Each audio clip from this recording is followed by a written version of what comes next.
Pay attention to this courtroom footage from September 2019. When the defendant enters through those heavy wooden doors, watch what happens.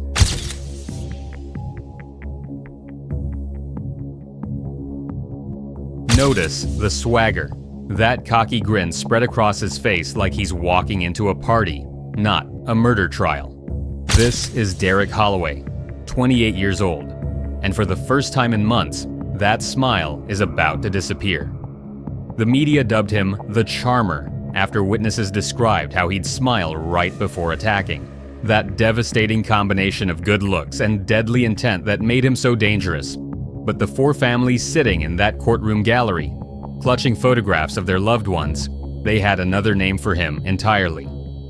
This is the story of how a man who believed his charm could get him out of anything finally met someone who saw right through him. How a small college town's sense of safety was shattered over the course of one brutal summer. And how a judge's final words would wipe that arrogant smile off his face forever. You know that feeling when you're in a college town during summer? Campus is quieter, the bars are less crowded, everything moves at a slower pace. That's what Millbrook, Virginia felt like in June 2018. Population 28,000 when school was in session, maybe 15,000 in the summer months. The kind of place where people jogged alone at night, where women walked home from downtown bars without a second thought. They had no idea someone was watching. But let me take you back to where this all began. Back to a Friday evening when the first victim crossed paths with a killer. Rachel Pemberton was 24 years old. She'd graduated from Millbrook State University that spring with a degree in marketing and decided to stay in town while she applied for jobs. If you asked anyone to describe her, you'd hear the same words: ambitious, kind, always smiling. She had this infectious laugh that made everyone around her start laughing too. She volunteered at the animal shelter every weekend. She was saving money to travel to Iceland, had been planning the trip for 2 years. June 15th, 2018. Rachel finished her shift at the campus bookstore at 8 p.m. Security footage shows her leaving through the main entrance, checking her phone, smiling at something on the screen. She was texting her roommate about dinner plans. She never made it home. Derek Holloway had been watching her for weeks. He worked as a personal trainer at the gym 3 blocks from the bookstore, and Rachel had been a member there. He'd approached her multiple times, asking her out. Each time, she'd politely declined. She had a boyfriend, she'd told him. She wasn't interested. Big mistake. For Derek, rejection wasn't just an answer. It was a challenge. What Rachel didn't know, what nobody knew, was that Derek had a history. In his hometown of Richmond, 2 women had filed restraining orders against him. One ex-girlfriend had reported him for stalking, for showing up at her workplace uninvited, for refusing to accept that their relationship was over. The charges were dropped when she moved out of state and didn't return for the court date. Derek had moved to Millbrook 6 months earlier, a fresh start in a town where nobody knew his history. Rachel's roommate, Christina Meyer, called police at 11 p.m. when Rachel didn't come home and wasn't answering her phone. Campus police initially treated it as a missing person case, not uncommon with young adults. Maybe she'd gone out with friends. Maybe her phone died, but Christina knew better. Always. Rachel always called. Always. If she was going to be late, if plans changed, she texted immediately. That's just who she was. Detective Marcus Webb caught the case. 19 years with Millbrook PD, the last 7 in investigations. He started the methodical process of tracking Rachel's last known movements, pulling security footage, interviewing everyone who might have seen her that evening. The bookstore footage showed Rachel leaving alone. Traffic cameras caught her walking north on Harrison Street. Then nothing. There was a 3-block gap with no camera coverage, an older residential area where nobody had doorbell cameras or security systems. Rachel had disappeared into that gap. 3 days later, a hiker found her body in Cordell State Park, about 15 miles outside town. She'd been strangled. Manual strangulation. The medical examiner would later testify. There were signs of sexual assault. Defensive wounds on her hands and forearms showed she'd fought hard. Dr. Jennifer Santos, the medical examiner, estimated time of death at approximately 9 to 11 p.m. on June 15th, just hours after Rachel was last seen. But there was something else, something that would become crucial to the investigation. Under Rachel's fingernails, Dr. Santos found skin cells, DNA evidence. The community of Millbrook was shaken. Vigils were held. Students organized safety escorts. The university sent out emergency notifications reminding everyone not to walk alone at night. Parents started pulling their kids out of summer classes, but Derek Holloway went about his business like nothing had happened. He showed up for his training sessions at the gym.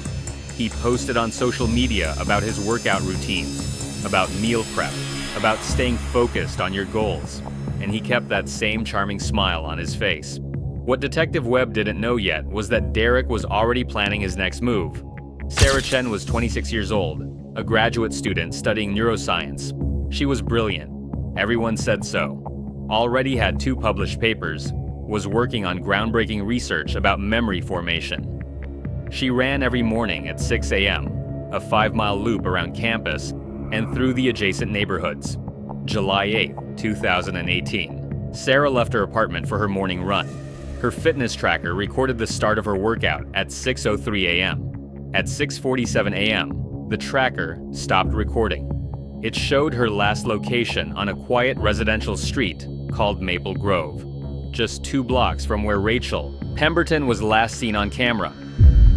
Sarah's boyfriend, Michael Torres, reported her missing when she didn't return from her run and didn't show up for a 9 a.m. meeting with a research advisor.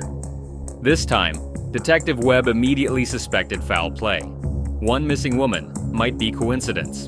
2 in 3 weeks was a pattern. Sarah's body was found 2 days later in the same state park. Same cause of death, same signs of sexual assault, same defensive wounds, and more DNA evidence under her fingernails. The DNA from both crime scenes matched. Same perpetrator. Now Millbrook was terrified. 2 women murdered in less than a month.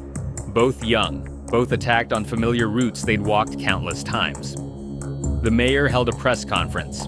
The police chief promised they were dedicating every available resource to the investigation. Women stopped going out alone. Gun sales skyrocketed. The town's false sense of security had been completely shattered. Detective Webb worked 18-hour days. The DNA evidence was in the system, but there were no matches. Whoever did this wasn't in the database. Webb's team interviewed hundreds of people, followed dozens of leads that went nowhere. Derek kept smiling, kept posting on social media, kept training clients at the gym. August 19, 2018. Nicole Hammond, 23 years old, bartender at a popular spot downtown called the Crimson Tavern. She was known for her quick wit, her ability to remember everyone's drink order, the way she looked out for other women at the bar. If she saw someone who looked uncomfortable, she'd intervene. She'd call cabs for people who'd had too much to drink. She was that person. Nicole closed the bar that night at 2 a.m. Security footage from the Crimson Tavern showed her leaving through the back entrance, heading to her car in the small parking lot behind the building. The camera showed a figure approaching her from the shadows. The footage was grainy, shot from a distance, but you could see the interaction. Nicole backing up, the figure advancing. Then they moved out of frame. Nicole's car was found the next morning in that same parking lot, her keys still in the ignition. Her purse was on the passenger seat. Her phone was on the ground next to the driver's door, screen shattered like it had been dropped or thrown. Her body was found 3 days later. Same park, same cause of death, same pattern, more DNA evidence. The town was in complete panic now. 3 women murdered in 10 weeks, all young, all attacked in areas they should have been safe. Parents were pulling their kids out of school permanently. Businesses were closing early. The streets were empty after dark. And Detective Webb was drowning in tips, in theories, in leads that went nowhere. Until one break. One witness who'd been too scared to come forward earlier. Emma Rodriguez worked the overnight shift at a 24-hour diner on Harrison Street, right in that 3-block gap where Rachel Pemberton disappeared. She'd been working the night. Rachel went missing, and she'd seen something. She told Detective Webb she'd been too frightened to report it initially, but after the third murder, she couldn't stay silent anymore. She described seeing a man that night, mid to late 20s, athletic build, talking to a young woman near the diner. The woman seemed uncomfortable. The man was persistent, kept moving closer as she backed away. Emma had been about to call police when the couple moved out of sight. Emma couldn't identify the man from a photo lineup, but she remembered something else. The man was wearing a shirt with a logo she recognized, a local gym, Ironside Fitness. Detective Webb pulled employee records for Ironside Fitness, 23 employees total. He started running background checks, looking for anyone with a history of violence, of harassment, of stalking. Derek Holloway's name came up immediately. Those restraining orders in Richmond, the stalking complaint, and when Webb looked deeper, he found more. 2 other women in Richmond who'd filed harassment reports against Derek but never pressed charges. A pattern of aggressive pursuit, of not taking no for an answer. Webb brought Derek in for questioning. September 4th, 2018. Derek came in voluntarily, all smiles and cooperation. He sat across from Webb in that interrogation room, like they were old friends catching up. "Happy to help however I can," he said, that charming grin never wavering. "These murders are terrible. Terrible. I hope you catch whoever's doing this." Webb asked Derek about his whereabouts on the nights of the 3 murders.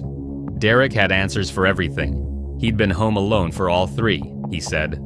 No alibi, but no reason to lie, he claimed. He didn't own a car, he said. He walked or biked everywhere. No way he could have transported 3 women to a park 15 miles away. "I think you're barking up the wrong tree, Detective," Derek said, still smiling. But Webb had one more card to play. He asked Derek if he'd be willing to provide a DNA sample. Completely voluntary, he said, just to rule him out as a suspect. Derek's smile faltered for just a second, just a fraction of a second. Then it was back. "Sure," he said. "Absolutely. Whatever helps." Big mistake. The DNA match came back 3 days later. Derek Holloway's DNA matched the skin cells found under all 3 victims' fingernails. It was a perfect match. No question. Arrest warrants were issued immediately. Derek was taken into custody at his apartment on September 7, 2018. Detectives executed a search warrant on his residence. What they found inside turned this from a strong case to an overwhelming one. Derek's apartment was a shrine to his victims. Photographs covered one entire wall. Pictures of Rachel, Sarah, and Nicole. Not just casual shots. These were surveillance photos.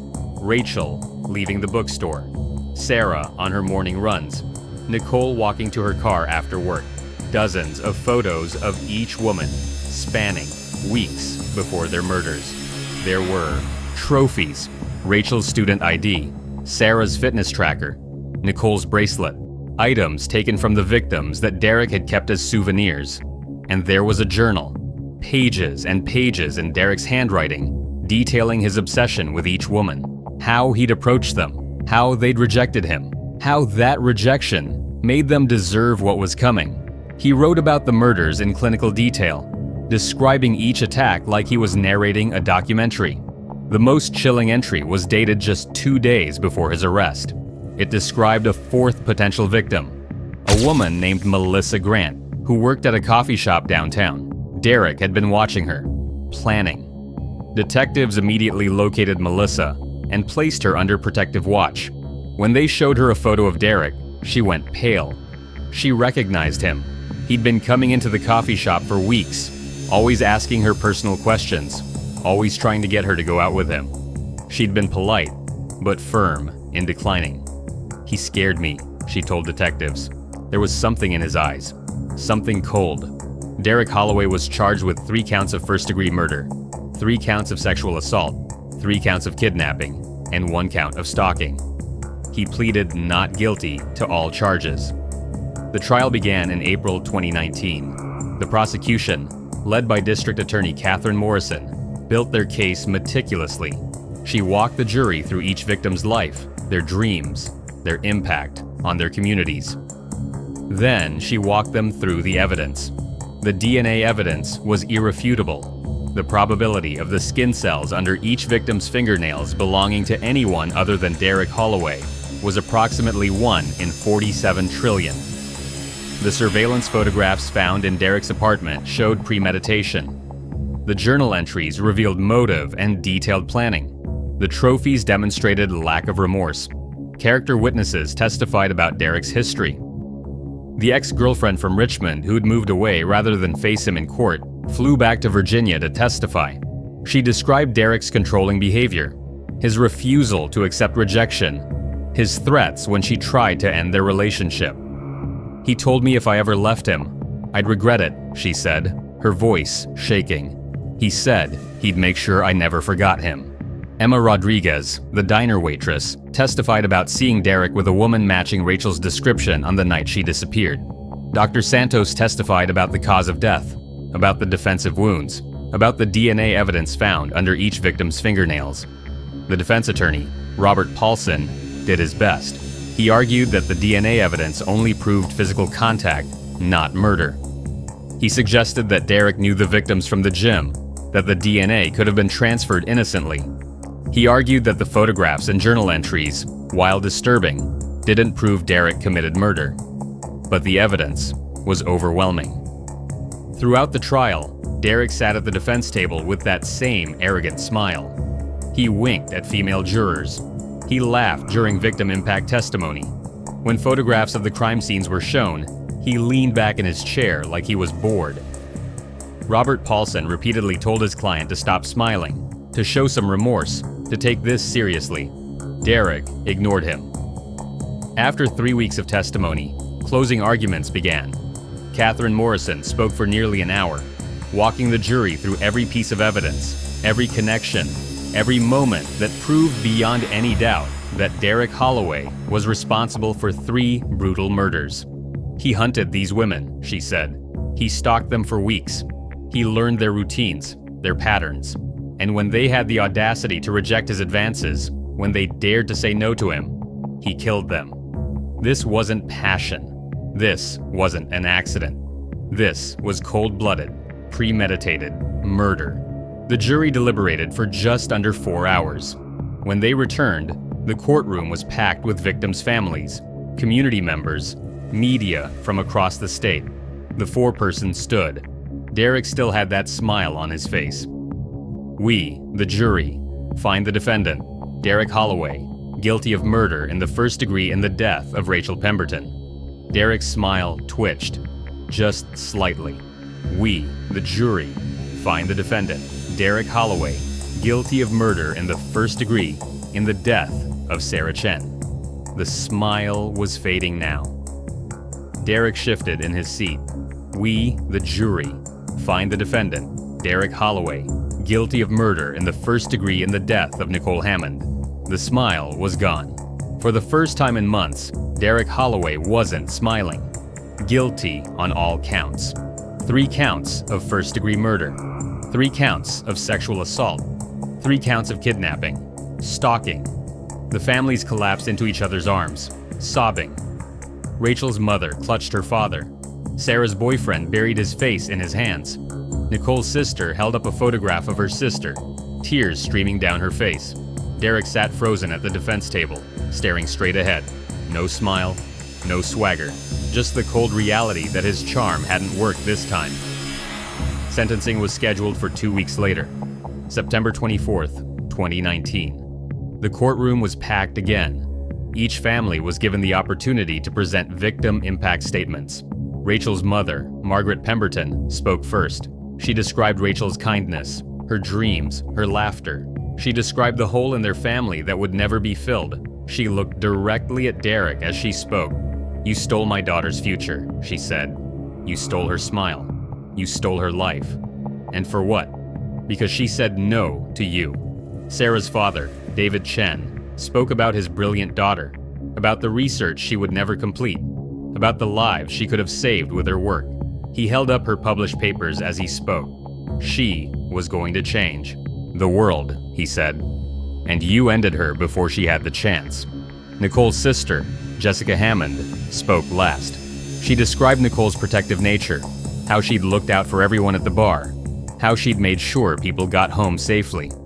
The irony, Jessica said, her voice breaking, is that Nicole spent her last night making sure other people were safe, and nobody was there to protect her from you.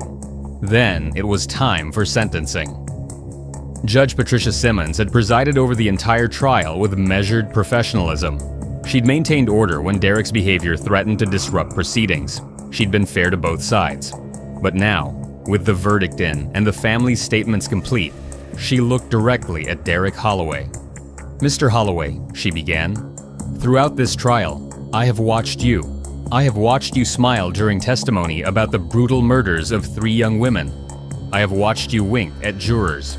I have watched you treat this courtroom like it's some kind of performance where you're the star." Derek stared at the table in front of him. No smile now. "But let me be very clear about something," Judge Simmons continued. "You are not charming. You are not clever. You are not special. You are a coward who preyed on women who rejected you. You are a killer who took 3 beautiful lives because your ego couldn't handle the word no." The courtroom was completely silent. You could have heard a pin drop. Rachel Pemberton, Sarah Chen, and Nicole Hammond were extraordinary women with full lives ahead of them. They had families who loved them. They had dreams. They had futures. And you stole all of that because of your pathetic need for control. Judge Simmons picked up her sentencing order.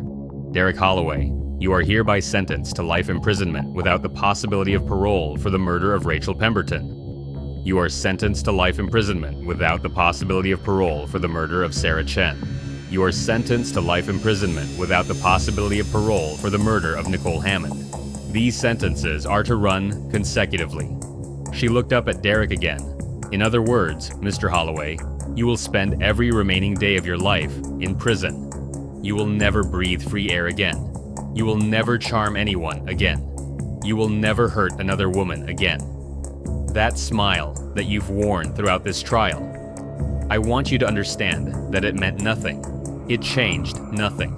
Justice has been served despite your arrogance. Derek's hands were shaking. His face had gone pale. For the first time since his arrest, he looked like what he truly was.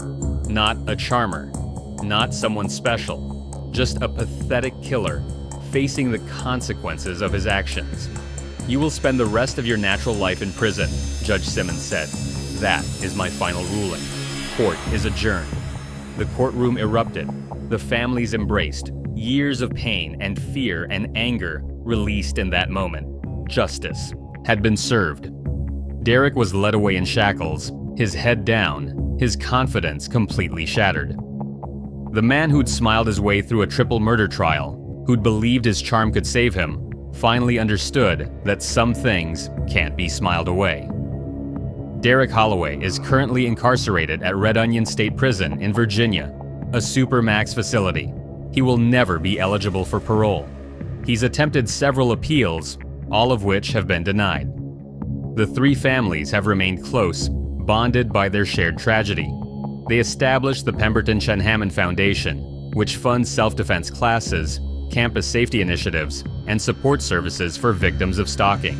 They've become powerful advocates for stronger stalking laws and better systems for tracking repeat offenders across state lines. Millbrook State University installed hundreds of new security cameras and implemented a mandatory safety escort service. The gym where Derek worked closed 6 months after the trial and reopened under new management with the name Ironside Fitness, permanently retired.